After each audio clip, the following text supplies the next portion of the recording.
coming on tonight. This is Damn It Boy Media, and I thank you for coming on. We got Josh Roberts, we got Kevin Floors, and Josh, did you have a good weekend?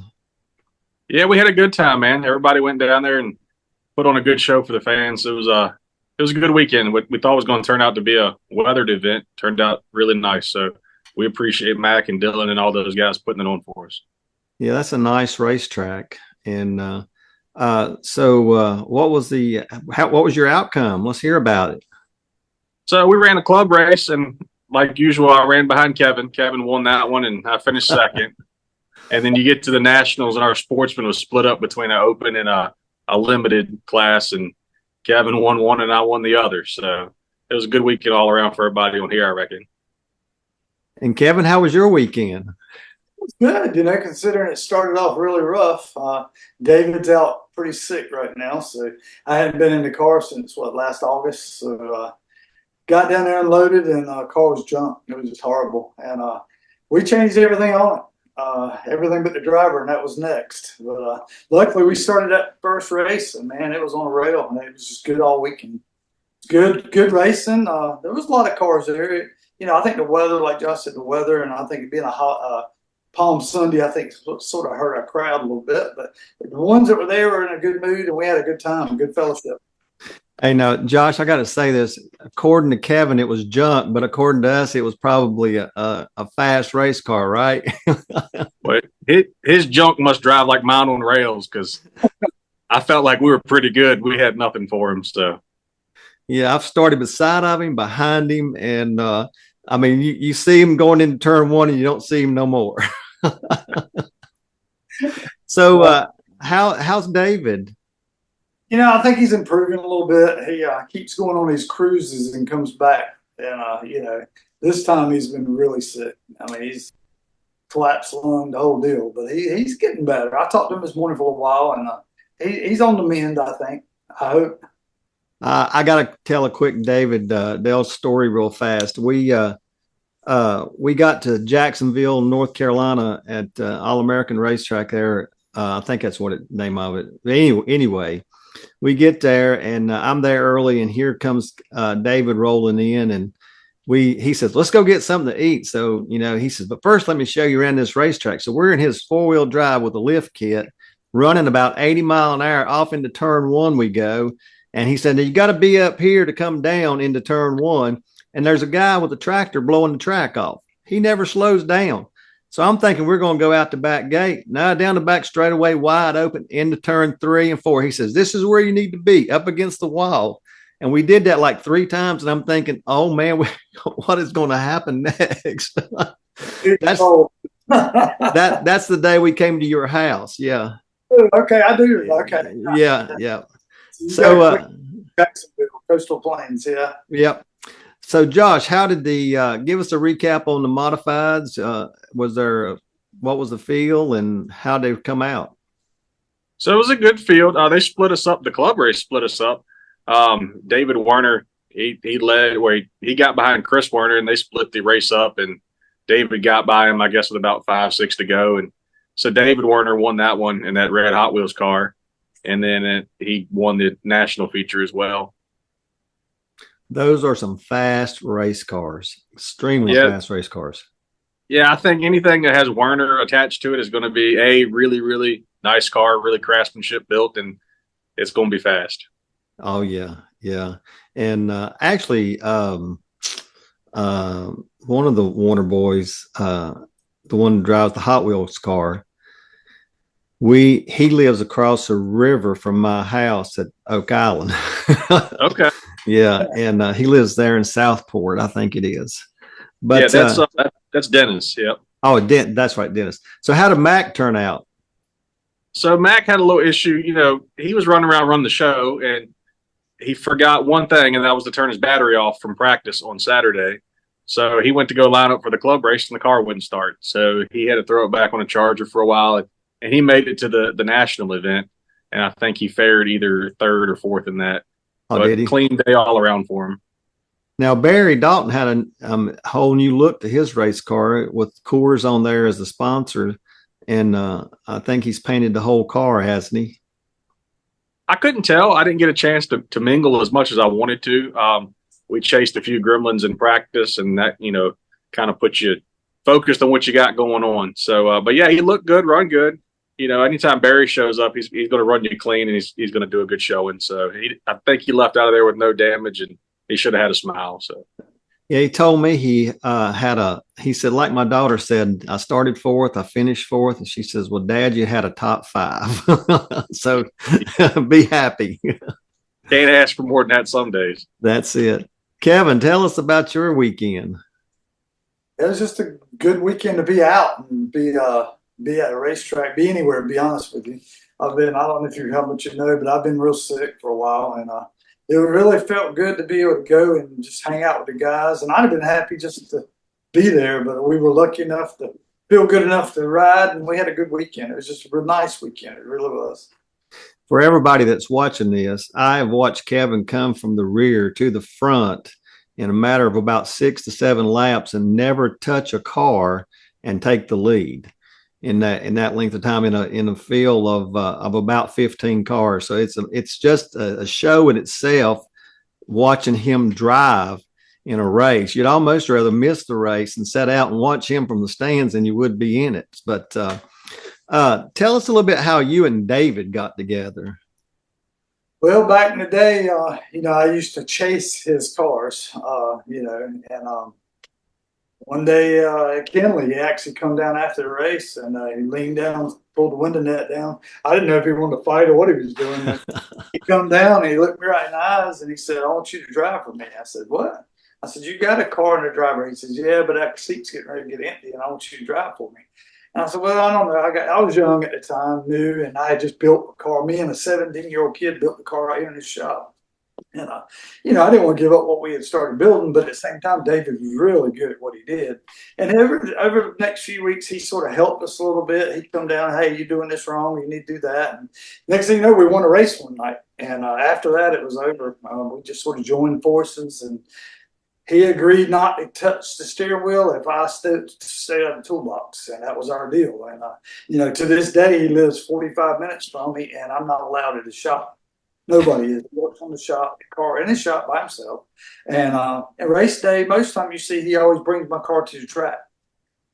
But that's how we got together. We run 4-cylinder modified. We ran past UARA for a while, outlaw late model. We've run all kinds of stuff together over the years. We just have good chemistry.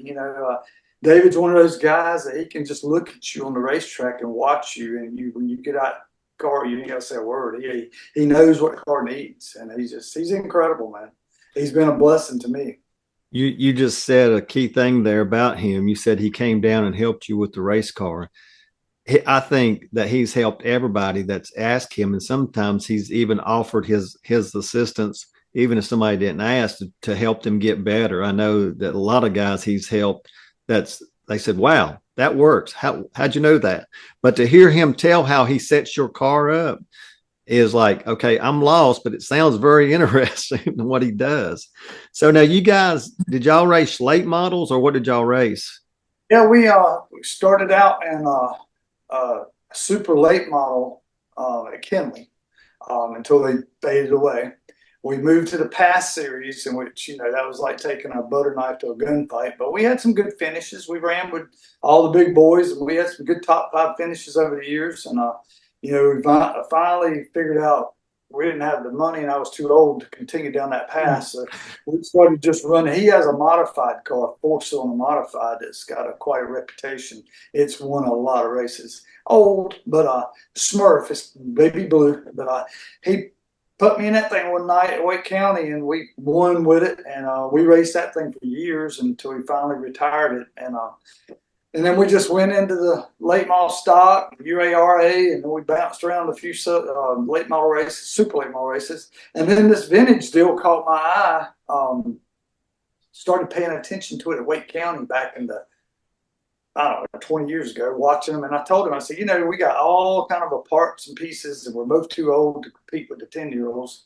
I said, why don't we just go do something for fun? And that's when we bought a car from Sparky, the old 55 Chevrolet. And we ran that thing and had a ball with it. And that's how this all started for us, But David to get back to what you said, I really believe in my heart if David could just go to the racetrack on Saturday and help people, I think that's what he would do. He loves helping people. Oh yeah. He loves seeing people get better. Yeah. And that's sort of his thing. He loves it, I'm gonna help you get better, but I'm still gonna outrun you. There you go. That's his famous quote. Yeah. That's his famous quote. Yeah. Yeah. What was it? What was it you said last week, Josh, about David and Kevin giving you advice? Yeah, so when I came in, Kevin will never give you driving advice, or he gives you life advice. So Kevin said, "Hey, go out there and run the heck out of it, but you still got something to do on Sunday, so use your head."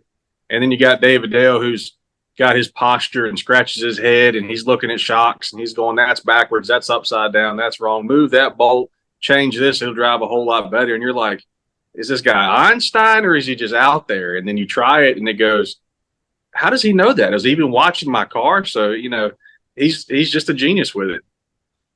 Yeah, he told me his whole story one day about how he got started in racing, and that in itself is a wild story, and it's kind of like it was his fate, to get to where he does, I guess we're all lucky that we have something to do that gives us an opportunity. We're all self-employed where we can go racing about any time we want to, but we've all been there, done that, and worked hard to get here, So, what was how did Alan Rowe and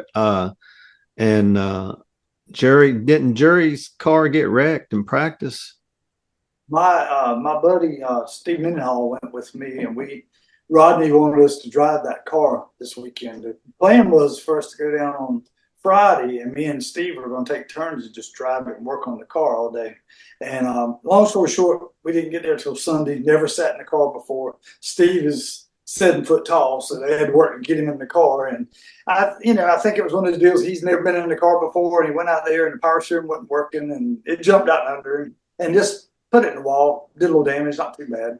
But anyway, that was who was going to race that car on Sunday. It just had never happened. So you didn't take your black 57 down? No, David, after the Thanksgiving race, Mendenhall, that was the guy I was talking about, drove it, and my son Christopher drove my red car, and both cars had problems. And David figured out some stuff about the black 57 Chevrolet that we didn't know. We inherited it. It was built for a crate motor, and we put horsepower with it and never fixed the other end. And so, long story short, David, over the short winter, has taken that car completely apart. We ordered a bunch of stuff, built some new pieces for it, and he has it all back together except for about 2 hours worth of setup stuff, and that's when he got sick. Oh, so okay. it's close. We'll be taking that car to Kenley because, believe it or not, the red Monte Carlo, I raced it with a bad rear end this weekend. I just closed my eyes and went on, but it's getting ready to come apart. It's got some issues in the rear end. So we'll be back in the black car. Tell us about your Monte Carlo real quick, since we don't have a picture of it. Yeah, that's an interesting story. That we it's true, but we raced several of the other competitive clubs. We traveled around a little bit for a while back when we had the 55 Chevrolet, and we were asked to not come back to a couple of venues. And long story short, they sort of changed the rule book on us and did away with the offset chassis and some other things we had going on. So David, being David, he sat down one day at his kitchen table and took 4 rule books from 4 different clubs, and he laid them out on a piece of paper, and he designed the race car. And he took an old 86 Townsend late model stock car, cut both ends off of it, and created the chassis for this red Monte Carlo in his shop. Every piece about this car, except for the cage itself, he built in his shop himself.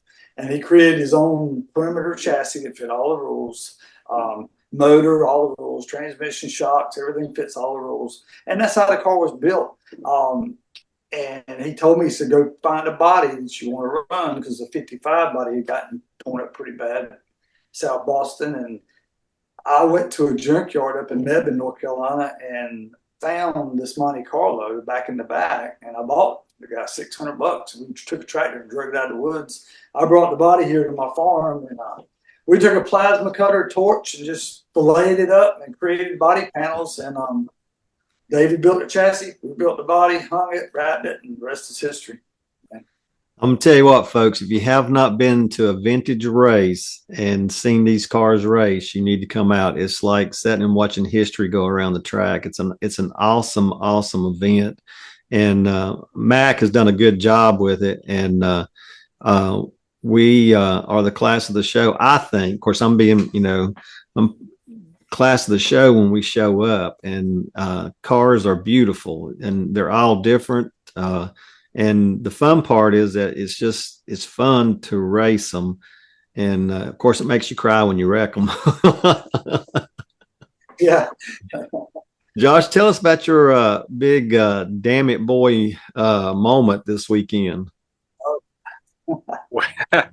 Kevin got a front row show on that one through no fault of his own. I think it's for you on that one too. You just text me that later, but I really don't know. I mean, we started in the back. Me and Kevin were about shotgun on the field, and Kevin was behind me, and we're working our way through a little bit of traffic, and we come out of turn 2, and there was a car high, and he got up in the marbles and came down, and next thing you know, we're wide open 360 and down the back stretch, and we barely missed the inside wall. It scraped the top of the spoilers, how close it was. It was quick. I think Alan Rowe got into the door of us, but through no fault of his own. I mean, it's a racing incident. Nobody was mad. Nobody was upset. And I'm glad it worked out for everybody, because it took some pretty good wheelmen behind me for me not to have a lot more damage. So where's the damage on the car? I don't see any. We got caught right here in the left side rear tire. The tire absorbed most of it. It got the door. They've already buffed it out and fixed it. But I mean, and it's got a little dent in the rear bumper. And I think Dad's been on the phone with Charlotte all day trying to find a bumper. And I'm like, dude, it's a small dent. Let it go. And you know how Dad is. It's got to be fixed. And I said, look, we've got a month off, middle of the season. You can fix it all then. But I don't think he listens to me. So we'll see if we got a bumper or not when we go to the next race. So where's the next race? So we're going to go down to Southern National. And that is tentatively it's supposed to have been Saturday the 13th or the 12th, I think is what it was. But they've moved it to Sunday. Cars Tour is going to be in Jacksonville. So they kind of schedule right on top of Mr. Diaz down there at Southern National. So I think tentatively nothing's come out officially, but I think we're moving that event to Sunday. So he can get his field up for the late models, and we can come be a part of that show. And that's going to be April. I don't have a calendar in front of me. It's the 14th is a Sunday. So we look forward to carrying the ground pounders down there with the sportsmans and the modifieds. And, I'm sure I'll be chasing Kevin all day. So that'll be good. Yeah. You remember the night at,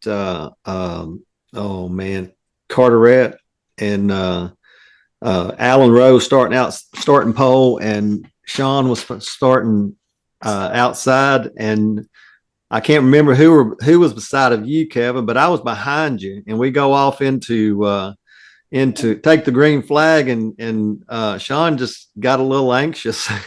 Yeah, it was Alan on pole, and then Sean was on the outside, and then I was behind Alan, and Kevin was outside of me, and I was behind Kevin. And you're just, you know how it is on a green. You're laser focused. You're making sure the green drops, and you're making sure the guy in front of you gets a jump so you don't just plow him. And Sean, I guess, just got back into that bad fast Nova of his, and it spun out from under him, and he door slapped Alan. I don't think Alan ever lifted. Alan was going to keep on running, and that was an interesting night for sure. All I could see was that Monte Carlo. It got awfully big all of a sudden. Got big and wide. if Kevin's around you, you don't have to worry about him. But I have to worry about yourself, So yeah. You do. I was going to say a while ago when you said that he was behind you coming through there, that it had to be I would have been like, oh my gosh, which way do I go to get out of Kevin's way and let him go? I don't want to hold him up. Kevin's like the peaceful arm on your shoulder. If he's behind you, you know you don't have to watch the mirror. You can watch the windshield. Now you might have to look out the side of the car because he's going to find a lane and go around you. Oh yeah. But there isn't really anybody in the club I wouldn't run door to door with. You know, all those guys run you clean, and a lot of guys have come a long way behind the seat. So, and we're all learning, and we all make mistakes, but at the same time, we're just ambassadors for our passion of the sport. So, but with Kevin, you never look. You know he's coming. You don't have to look. Yeah. Kevin, doesn't your son race a little? I have three sons. My middle son ran legend cars in 2017 for 1 year. Won the track championship and was just really amazing wheelman. And he looked at me one day and said, "Dad, I really want to go to school. I don't want to waste money and time on racing." So he went to NC State, graduated, got married, and got a great job. He's doing good, but he still has the itch. That's why I put him in the car at Kenley. First time he'd ever driven a big car in his life, and he did fantastic. But we're going to be bringing him in this year slowly into the club, and he's going to run some races. And I eventually will be probably stepping out at some point, but right now I'm going to try to run what I can run this year, and he's going to sort of step in. And my best buddy, Steve Mendenhall, who's run Craftsman truck, he's run everything in the world. He is going to do some part-time driving with us too. He enjoys the club, and he's got to meet all the guys. And you know, we're going to keep it going, but I just have one son out of the three that really has a passion for it and wants to do it. So, And now, is that the son that goes to the track with you quite a bit? Like I think he was at Dominion with you. And yeah, well, Nicholas, my oldest son, goes to the track with me a lot. Okay. I think that's Nicholas is 33 and dark hair, and Christopher's 24 and blonde headed. Okay, so it's Nick. This weekend, I was lucky enough. I had my baby, 19-year-old Jacob. He went with us, and Christopher went with me. So I had plenty of muscle with me this week. I want to ask about because I know that I kept saying, I know who will win this race. I know who will win this race. But tell us about your grudge race with the Ford Fairlane up in Dominion. Oh wow, that was interesting. First of all, I will tell you, those folks out of Nashville, Tennessee are some of the finest people you'll ever meet. They really are. First class piece of equipment they have too. But we got lucky. We drew the pole. That didn't hurt. But we just, it's one of those days where we practiced and David made adjustments on the car. And, from the first time we dropped the flag, it was perfect. And we just run a nice, clean, steady race. And he got to me. I mean, he did. He got to me. But we were just able to figure out some lines. And when he lifted, we didn't. And vice versa. And we were just able to pull out about a half a car length, half a track lead on him. And it was a nice, clean, uneventful race. But it was some competition now. But he's running like what, a 427 or? Yeah, aluminum saddle. I mean, it's everything money can buy. I mean, it's quite a piece of equipment. It really is. But It was good to get that $500 bounty though. That was good to me. Everybody says that. I've never seen the car run, but everybody that's seen it run says that it just checks out. It's blistering fast. Yeah. And so that was at Dominion, correct? Was it? Yeah. Which I'll be honest with you, of all the racetracks I've been to, that's my favorite racetrack. Oh, I love it. I love it. Josh and I were talking about it last week that Josh said they didn't put any lighting down on the ground so you could see anything down the back straightaway. But David Lyles lit it up for us, though, didn't you, Josh? Yeah, he sparked up the show a little bit. I mean, it lit the whole back straightaway up. And I'm thinking, what in the world is going on up there? Of course, I think that's Sparky. Is that the Pinto #1 car got in with? Yeah, that's Tyler. That's Sparky's boy, Tyler Staten.